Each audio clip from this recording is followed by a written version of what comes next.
Épisode 1. Ça commence par la fin. De Owen. Daphné, est-il possible de te voir avant ton départ pour Bray? De Owen. Puis-je t'appeler? De Owen. Réponds-moi, s'il te plaît. De Owen. Pardon d'insister, mais nous devons discuter avant ton départ. C'est important. De Owen. Je souhaiterais tout expliquer de vive voix. S'il te plaît, réponds-moi. De Owen. Je t'ai blessé et tu m'envoies profondément désolé. Si couper les ponts est ce dont tu as besoin pour te sentir mieux, alors je l'accepte et ne t'importunerai plus. Ces messages sont donc les derniers. De Owen. Le hasard nous a rapprochés et l'affection s'est développée car nous étions seuls, perdus dans des situations sentimentales similaires. Mais nous devons accepter la réalité. Une relation entre nous n'aurait aucun sens. De Owen. Ne te méprends pas. Ce qui est arrivé avant-hier, ce moment exceptionnel, je l'ai rêvé et voulu. Jamais je ne t'ai menti, et tout ce que je t'ai avoué, je le ressens. Cette erreur est donc avant tout mon erreur. De Owen. Dans un monde où tu n'aurais pas été la meilleure amie de Yue, un monde où nos priorités auraient été les mêmes, où nous aurions eu 18 ans la même année, peut-être que les choses auraient été différentes. Malheureusement, ce monde-là n'existe pas. De Owen. Aujourd'hui, tu es en colère, et j'imagine qu'en dehors des rancœurs que tu nourris à mon sujet, c'est parce que tu n'es pas d'accord. Réfléchis bien. Tu es logique et rationnel. Au fond de toi, tu sais qu'il s'agit de la bonne décision. Nous aurions beaucoup souffert. Tous les trois. De Owen. Tu me manques déjà, et je sais que ça ne s'améliorera pas lorsque je serai à Shanghai. Le souvenir de nos longues conversations sur tout et n'importe quoi ne me quittera pas. J'ai adoré ces moments où la distance d'un écran nous permettait de parler sans crainte d'être jugés. J'ai adoré être ton ami. De Owen. La communication entre la Chine et le reste du monde n'est pas simple. Je t'enverrai un mail. Promis, je ne t'en ferai parvenir qu'un, avec mes coordonnées sur place. Réseaux sociaux, pseudo sur logiciels de discussion, etc. Si tu souhaites me recontacter, n'hésite pas. Je te répondrai que ce soit dans 6 jours, 6 mois ou 6 ans. De Owen. Je n'oublierai jamais tout ce que j'ai pu vivre grâce à toi. C'était formidable d'être un peu acteur à tes côtés, et je ne manquerai pas de suivre de loin ton ascension. Merci pour tout, et merci de rester présente pour Yue. Ne lui parle pas de ce qu'il s'est passé au château, s'il te plaît. Il est capital qu'elle ne sache jamais. C'est très important. Elle ne le supporterait pas, et je ne veux pas qu'elle souffre des conséquences de mes erreurs. De Owen. Des messages, nous nous en sommes envoyés des milliers, et j'ai du mal à réaliser que celui-ci est le dernier. Je crois que je vais me raccrocher à l'espoir de recevoir, un jour, ta réponse. À bientôt, Daphné. J'abandonnais mon portable sur mon lit et fermais les yeux pour laisser de nouvelles larmes couler.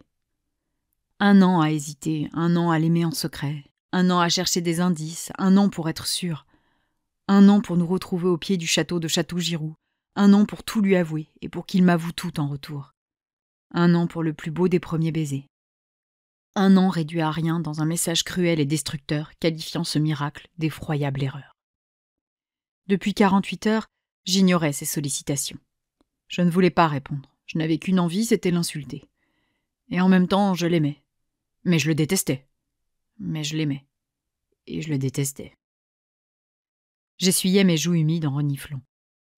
Allez, courage. Dans 4 heures, j'atterrirai à Dublin, loin de notre souvenir. Lui partirait dans la semaine pour l'autre bout du monde. Nous ne nous reverrions pas avant au moins 1 an. C'était idéal pour oublier. Non. On frappa à la porte de ma chambre. « Oui » répondis-je en maîtrisant ma voix pour ne rien laisser paraître de ma tristesse. Mon papa passa la tête dans l'entrebâillement. « C'est bon, ta valise est bouclée ?» Je jetai un regard morne à mon pauvre bagage agonisant sous un monticule de vêtements roulés en boule. Je n'avais pas pris le temps de les plier ou de les ranger correctement, me contentant de les sortir du placard pour les balancer en gros tas sur ma valise ouverte. J'étais bien trop occupé à pleurer, sangloter et chouiner en essayant de haïr Wen. « Oui, à peu près. » répondis-je. « Tu veux de l'aide ?» Je secouai la tête, les épaules basses. « Non, merci. » Mon père resta 1 minute à m'observer, assis sur mon lit. Puis il se décida à entrer. « Qu'est-ce qui t'arrive, princesse? Qu'est-ce qui ne va pas ?»« Rien, tout va bien. »« Arrête enfin, tu pleures en permanence, tu ne manges rien, tu as passé la journée d'hier en pyjama au fond de ton lit à écouter de la musique triste. Tu as essuyé une déception sentimentale ?» J'esquissai un sourire en l'entendant me poser cette question. Une déception sentimentale. Si seulement. Non, là, c'était une gifle monumentale, un uppercut, une raclée, une démolition. Wen avait réduit mon cœur en charpie. « Ne me dis pas que tu t'es encore disputé avec Yue. »« Si ?» supposa mon père avec appréhension. « Non, » m'empressai-je de le rassurer. « Ouh, dans la mesure où elle est censée arriver d'une minute à l'autre pour t'accompagner jusqu'à l'aéroport, si vous êtes en froid, bonjour l'ambiance dans la voiture !» plaisanta-t-il. Je ne ris pas avec lui, je n'en étais pas capable. Je ne repensais qu'à Wen, à ses doigts serrant les miens, au goût de ses lèvres parfumées au chocolat, à la caresse de son souffle et sa voix. Toi, moi, tout ce que je veux, c'est toi. Comment pouvait-il parler d'erreur? Comment osait-il? Mon papa posa sa main sur ma nuque. Eh, dis-moi ce qui ne va pas. Impossible de me livrer, les chairs étaient encore à vif. Je suis juste un peu triste de vous quitter, mentis-je. Il leva un sourcil. Et tu crois vraiment que je vais gober ça? C'est vrai, vous allez me manquer, protestai-je. Oui, je n'en doute pas, mais c'est ce que tu aimes faire, non? Interpréter à délice avec tous tes petits camarades. Je lui jetai un regard en biais. Mes petits camarades? Tu sais qu'ils sont tous dans la vingtaine. Mon père semblait avoir toujours autant de mal à réaliser que j'avais grandi. Pour moi, du haut de mes 49 honorables printemps, vous restez une bande de gosses. Hein. Son constat me fit sourire. 19 ans ou 26 ans, pour mon papa, Wen et moi étions deux gamins. 8 ans, finalement, ce n'était pas tant que ça. Son argument ne tenait pas. Et puis, je fronçai les sourcils en réalisant soudain que... Mais attends, papa, t'as pas 49 ans, tu es né en... m'interrompit-il. Tout ce qui compte, c'est l'âge qu'on a dans la tête. Je ris doucement. Un coup de sonnette retentit depuis le rez-de-chaussée. Ah, ce doit être Yue. Je vais lui ouvrir et je lui dis de te rejoindre pendant que toi, tu me refais cette valise, m'ordonna-t-il en pointant cette dernière du doigt. Je soufflai en me dirigeant d'un pas nonchalant vers mon bagage. Je m'assis par terre près de celui-ci et récupérai mes vêtements pour les plier un par un avant de les ranger. Yue déboula dans les 2 minutes. « Salut! Bah alors, ton père m'a dit que t'étais encore en train de faire ta valise? Mais comment c'est possible? T'as refusé qu'on mange ensemble hier sous prétexte que tu devais préparer tes affaires !» Je me concentrai sur le t-shirt que je déposais dans ma valise afin que Yue ne voie pas les larmes qui m'étaient montées aux yeux. « J'avais beaucoup de lessive à faire, » murmurai-je. Yue abandonna son sac près de mon bureau et vint s'asseoir à côté de moi. Je ne décollai pas les yeux de la veste que j'étais en train de plier. Ma meilleure amie me détaillait avec tant d'insistance que je pouvais sentir son regard peser sur moi. « Hé, Daphné, qu'est-ce qui se passe? Qu'est-ce qui ne va pas ?» interrogea-t-elle prudente. Je baissai le nez, gagné par l'émotion. « Oh, Yue !» J'éclatai en larmes. La douleur était insupportable. Je voulais qu'elle cesse. Je voulais que ce sentiment de trahison disparaisse et tout oublier. Mais après un an passé à ne penser qu'à lui, impossible d'arrêter du jour au lendemain. Yue me prit dans ses bras. Je me laissai aller à pleurer, la tête sur son épaule. « Raconte, qui t'a fait mal? T'as vu quelqu'un hier, hein? C'est pour ça que t'as annulé notre rendez-vous. » Je reniflai. Je pouvais lui avouer. Je pouvais dire merde à Wen et révéler à Yue que son frère et moi avions franchi la ligne rouge. Mais je ne voulais pas faire souffrir ma meilleure amie, et j'avais conscience qu'une telle révélation aurait des conséquences bien plus désastreuses sur elle que sur lui. Qui plus est, j'avais besoin de soutien et d'affection à ce moment-là, pas d'une crise de jalousie avec reproches et engueulades inclus. Je connaissais suffisamment Yue pour savoir qu'il s'agissait du traitement qui m'attendait si, là, tout de suite, elle apprenait que j'étais folle amoureuse de son frère. J'ai eu... une déception sentimentale, oui, reconnus-je en reniflant. Le mec avec lequel tu discutais en ligne, hein. C'était à peine une question. Elle avait su tirer les conclusions, bien sûr. Oui, admis-je dans un trémolo. Je me remis à pleurer doucement. Ah, Daphné, tu vois, je t'avais dit que tu t'emballais. C'est un putain de gland, ce type. Tu sais même pas qui c'est. J'ai pas besoin de le connaître pour comprendre que c'est une courgette. Attends, aller te dire non à toi? À toi? Il est sérieux, cet abruti? À moins qu'il soit gay, il a 0 excuse. Il a ses raisons, répliquai-je, gêné par les insultes à l'encontre de Wen. Pfff, ne prends pas la défense de ce connard. Je me retins pour ne pas la contredire. Je n'étais pas du tout d'accord, et c'était tout le problème. Je détestais la décision qu'il avait prise, cette marche arrière sans ménagement pour moi, Je haïssais les messages qu'il m'avait fait parvenir ces 2 derniers jours. Mais lui, je l'aimais toujours autant. Le souvenir de notre premier baiser ne cessait d'ailleurs de tourner dans ma tête. Les morceaux de mon cœur brisé battaient encore pour lui. « Tu sais, tu devrais prendre cette déception comme un présage, » déclara Yue. « Le signe que tu dois te concentrer sur ta carrière, uniquement sur ta carrière, et vraiment, cette fois. » Elle me considérait d'un œil sévère. « Ça a toujours été ma priorité. »« Oh, pitié, à d'autres !» m'interrompit-elle agacée. « Même avec Noah Mansworth, tu fricotouillais un peu, alors qu'il avait une copine. Je te préviens, Daphné, c'est pas parce qu'il est officiellement célibataire qu'il faut se jeter sur sa braguette, hein. Il faut que tu restes l'Amazone d'Aishi, la Vestale, convoitée mais jamais conquise, gardienne du feu sacré. » Je l'observais en biais, pas très convaincue par la plaidoirie. « Les mecs, les histoires de cœur ou de cul, » enchaîna-t-elle, « ça nuit à la concentration et ça influence négativement les prises de décision. Crois-moi, rien de mieux que les fantasmes. Au moins, ils ne viendront pas ruiner ta vie. » Je pouffais. « Toujours bloqué sur ton idéal, toi, hein ? » ?»« Toujours !» approuva-t-elle sans honte. Durant notre adolescence, Yue n'avait montré aucun intérêt pour les garçons comme pour les filles, et je l'avais longtemps pensé aromantique. En réalité, sa situation était plus complexe. Yue souffrait de ses trop grandes attentes. Son type, c'était les mecs d'1m90, minces et sculptés, beaux gosses à la dentition parfaite et au regard pénétrant. Noah Mansworth, en gros. La vie étant malheureusement celle qu'elle était, Yue, petite et au physique en contradiction avec les canons de beauté de notre société, n'attirait pas ces idéaux masculins qui, eux, s'y conformaient parfaitement. Elle m'avait donc laissé entendre qu'elle avait préféré se résigner plutôt que de devoir se forcer à aimer quelqu'un qui ne la séduirait pas complètement. Bien que je ne comprenne pas son raisonnement, je respectais la décision de mon amie. « D'ailleurs, tu étais au courant pour l'histoire de Noam et ses partenaires à l'écran qui deviennent toujours ses partenaires dans la vie ?» demandai-je, intriguée par le fait qu'elle ne m'en ait jamais parlé. Elle approuva d'un franc mouvement de tête. « Oui, je savais. »« Et pourquoi tu ne m'as rien dit ?»« Parce que je savais que tu serais l'exception. Non, franchement, Daphné, je trouve que vous faites de très beaux Kame et Adélis, mais je ne vous imagine pas du tout ensemble dans la vie. »« Ah oui ?» m'étonnai-je. Le monde entier n'était pas de cet avis, et depuis la sortie du film, les fans fantasmaient très fort. « Oui, » approuva-t-elle. « Moi, je te vois comme ces femmes riches, puissantes et inspirantes. Celles qui n'ont pas besoin d'hommes pour les soutenir et qui font des bébés toutes seules. » Je penchai la tête sur le côté, séduite. « J'aime beaucoup cette image. » « En plus de ce que j'ai compris, le cul, c'est pas vraiment ton truc, ça te manque pas. Transforme ce qui pourrait être considéré comme un désavantage en un putain de point fort. » Je fis la moue, pas convaincue. D'accord, niveau sexe, j'avais eu quelques soucis avec Erwan, mais ça, c'était à la fin. Au début et au milieu, c'était épanouissant, agréable, et j'aimais ça. J'étais même très demandeuse. Et puis, l'ébullition que j'avais ressentie quand Wen et moi nous étions embrassés me laissait penser que de petites envies sommeillaient en moi. Je sentis les larmes revenir au souvenir de ce dîner où j'espérais tout et qui n'aurait jamais lieu. Pourquoi, Wen ? Pourquoi ? Je crois que je ne suis pas aussi forte que toi, avouai-je tristement. Mais si, t'es forte, dit-elle en m'assénant une bonne tape dans le dos. T'es même bien plus forte que moi. Je suis incapable d'accomplir la moitié de ce que t'as accompli. Si c'était à moi que Chris Nelms avait proposé de devenir Adélis, je serais encore bloquée au stade parler à mes parents pour aller auditionner à Londres.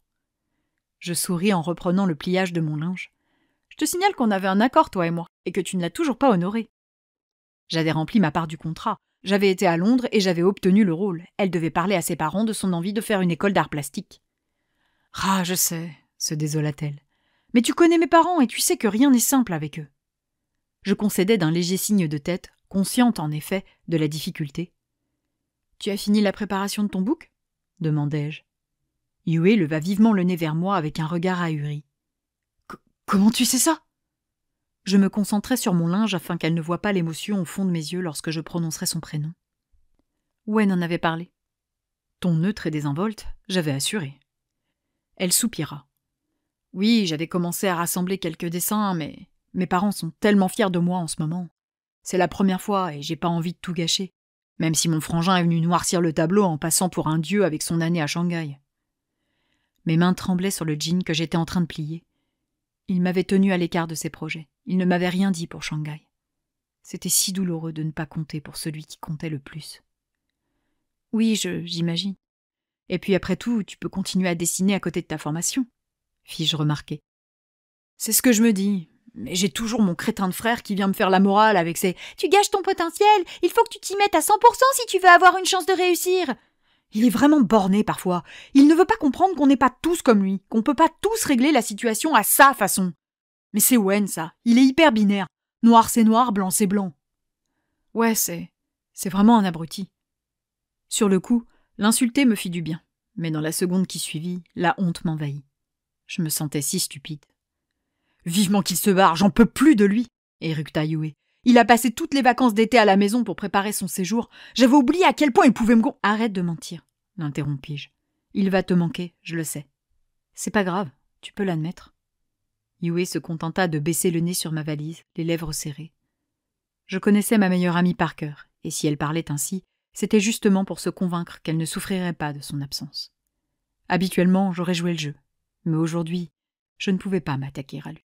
Je fus prise d'une nouvelle vague de tristesse. Mes sentiments étaient si compliqués, si torturés. J'aurais aimé pouvoir hurler qu'il allait me manquer à moi aussi.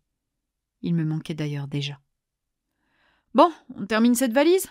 proposa ma meilleure amie en se saisissant d'un pantalon de jogging. J'approuvais d'un léger coup de menton et attrapais un haut de pyjama. Je reniflais discrètement. Penser à lui avait fait remonter les larmes.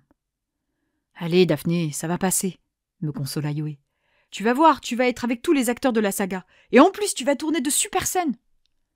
Je laissai filer un petit soupir là. Je fais encore beaucoup de figuration, tu sais. J'ai une très belle scène avec Kame où je lui parle de mes origines, mais autrement, ce n'est que de la présence ou des regards. D'ailleurs, ils commencent à me gonfler avec leurs regards. Ce sont pas des cours avec un prof de théâtre que je devrais prendre, mais avec un ophtalmo. Plaisantai-je un peu amer. Je laissai filer un petit soupir là. Je fais encore beaucoup de figuration, tu sais. J'ai une très belle scène avec Kame où je lui parle de mes origines, mais autrement, ce n'est que de la présence ou des regards.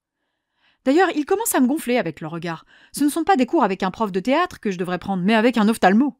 Plaisantai-je un peu amer. Ah oui, parce que... T'as eu le script ? Demanda Yue sur un ton faussement désintéressé. Derrière les apparences, je la sentais fébrile. Oui, tu veux voir ? Oh oui ! S'affola-t-elle. J'attrapais mon portable que j'avais laissé sur mon lit. En le déverrouillant, je tombais sur les messages de Wen que je relisais un peu plus tôt. Je fermais notre discussion, la boule dans la gorge. Tu devrais le virer de tes contacts, Daphné. Supprimer vos conversations et le bloquer partout, c'est ce qu'il y a de mieux à faire. Coupe les ponts définitivement. Pas de retour possible pour ce con. Je trouvai le mail que m'avait envoyé la production et ouvris la pièce jointe à celui-ci. C'est un peu rude de l'éjecter ainsi de ma vie. Nous étions aussi de bons amis, objectai-je.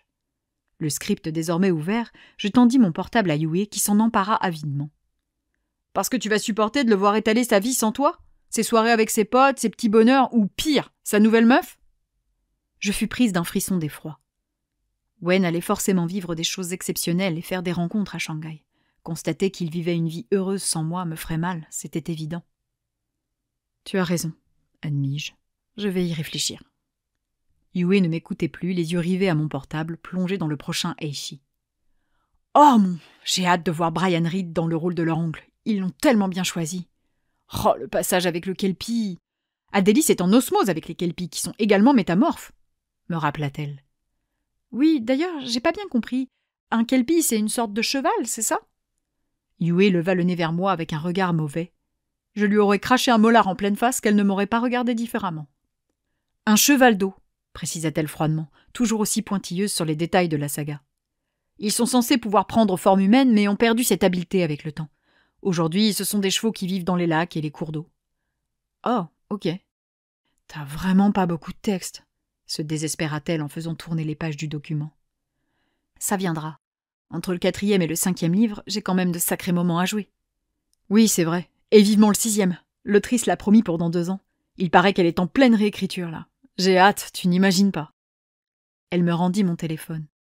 Mais j'aimerais beaucoup profiter de mon statut de figurante sur le chi pour faire d'autres choses, tu vois. Fit-elle en se frottant le menton. Un autre rôle, hein ? Ça peut être une bonne idée. Ça t'éviterait d'avoir l'image d'Adélis collée à la peau et tu pourrais rebondir plus facilement une fois la saga bouclée. Exact. Enfin, j'ai juste un petit problème. Lequel ? Mon contrat. Il est exclusif. Ah, merde ! Oui, soupirai-je. Mais comme je dois le renégocier bientôt, je me dis que je peux sans doute faire en sorte d'assouplir leurs conditions, tu vois. Yue me jeta un regard inquiet. Tu penses pouvoir négocier avec les studios US ? Je sais que tout le monde t'adore en Adélis et que t'as une jolie petite base de fans, mais je crois pas qu'ils aient peur de virer un acteur si ce dernier les emmerde avec ses exigences. J'en ai conscience, il faut que je sois prudente. De toute façon, entre Aichi et la fac, je n'aurai pas le temps cette année. Sans parler des cours de comédie que j'aimerais prendre pour me perfectionner. Peut-être pour l'année prochaine, si je trouve un agent fiable pour m'aider à avancer. C'est vrai que ton père veut que tu retournes à la fac, réalisait-elle. Oui, je vais valider ma première année, annonçai-je avec conviction. Je donnerai tort à Wen sur tous les tableaux. Pouah, t'es trop courageuse, franchement. Bon, voilà, on a tout replié, se ravit Yue en admirant ma valise désormais impeccable. Je reconnaissais là le style Gao, génialement astiqué et ordonné. Il me manque ma trousse de toilette que j'ai laissée dans la salle de bain, déclarai-je en me levant. Yue bondit sur ses jambes pour se mettre debout. Je vais te chercher ça. Non, c'est bon, Yuyu, je peux y aller. Je vais te chercher ta trousse de toilette, répéta-t-elle en haussant le ton. Pendant ce temps, toi, tu bloques l'autre crétin. Elle pointa mon portable de l'index, puis m'adressa un regard menaçant avant de quitter la pièce. J'attrapai mon téléphone et naviguai rapidement pour retrouver le profil de Wen dans mes contacts. Je déroulai le menu, puis choisis supprimer. Je restais le doigt en l'air, incapable de cliquer. Je ne pouvais pas. Je n'avais aucune intention de reprendre contact avec lui, pourtant, je ne pouvais pas le supprimer de ma vie. Pas déjà. « Voilà, c'est bien ça ?» demanda Yue de retour de la salle de bain, ma trousse de toilette bleu marine à la main. « Oui, c'est ça. » Je glissai mon portable dans la poche arrière de mon jean. « C'est bon ? T'as tout effacé ?»